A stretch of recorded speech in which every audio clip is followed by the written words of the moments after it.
Hi folks, this is Danny at Bradley James Classics. Today's classic is the very recognisable Rover 95. It's the P4 model, and the 95 is getting towards the end of the P4 production. This one is presented in a beautiful sort of old English white red leather interior. It's an absolutely delightful car to drive and look at. Comments anywhere you go. I personally favour the white car with red leather interior. You would have noticed from checking our website that we do love a Rover here. This one is a wonderful example from 1963, which those in the know will know that Rovers were sort of getting to the stage. 1963, we had the P6 coming out virtually at the same time. This is the end of the line of what's been a fabulous car, and it's probably one of the last cars to feature these suicide doors. You see how you get into the rear there? Obviously they turn up with things like brand new Rolls-Royce Phantoms, but I understand they cost a bit more. Wonderful example, incredible service record. I've got a photograph that you can see.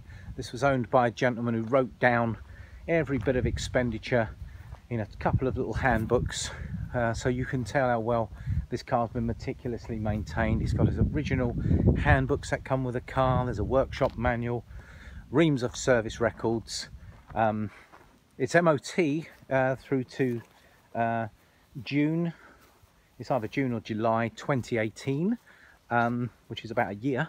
And it didn't have any advisories. I wish my modern car could go through the MOT like that. It displays 97,000 miles. It's been used every year, you can see on the old MOT certificates, and it's got its original number plate, which is rather wonderful.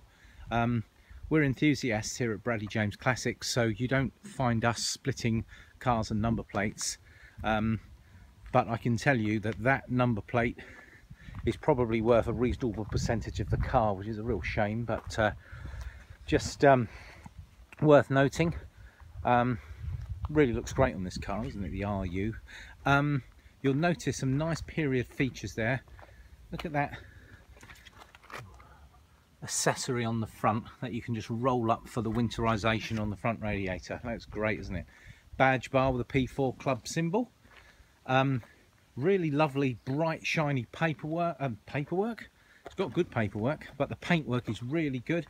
If you look very hard in a few areas, you might find one or two blemishes, but certainly no rust or scratches or dents. You've got things where it's been sort of touched up there with a little colour stick. That's why it's in such good condition. It's been looked after.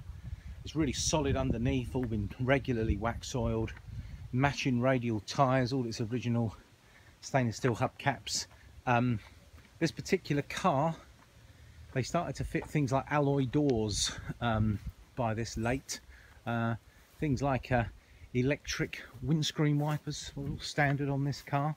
Now the Rover 95 compared to the Rover 100, now these were geared towards economy rather than top-end power.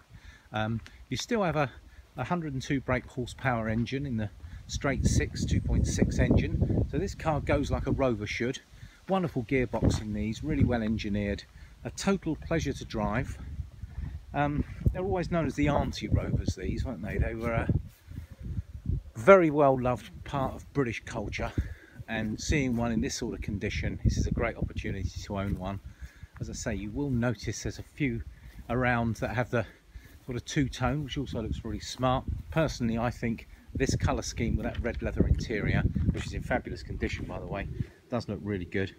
They only actually made around 3,500 of these, a little slightly more, so obviously these cars are getting rarer, prices are getting stronger, and I would predict that when you compare the prices of a quality car like a Rover compared to, say, a Jaguar, I always find Rovers remarkable value for money, and I just know that in the future I think the Rovers will be strong money because they're just great cars and they're well loved.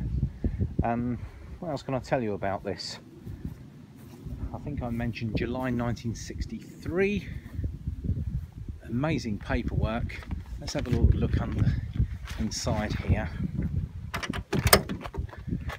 this is a lovely car to open up, of course. Look how lovely the interior is in these cars. Now, you've got a bit of natural patina in these seats, and you could do something with them, but they look, for me anyway, I love a bit of originality in cars, and this looks absolutely fabulous. Look how good the carpets are, look how good the seats are, the wood, and a radio mobile, period radio, excellent door cards.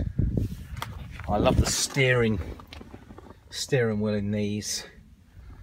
And look at that gear change down there, brilliant, and lovely handbrake. And look how nice it is to have the toolkit just in there. And all lovely woodwork as well. A brilliant headlining. I don't know if my camera is picking all of this up, but let me step back and show you how lovely it is up there as well.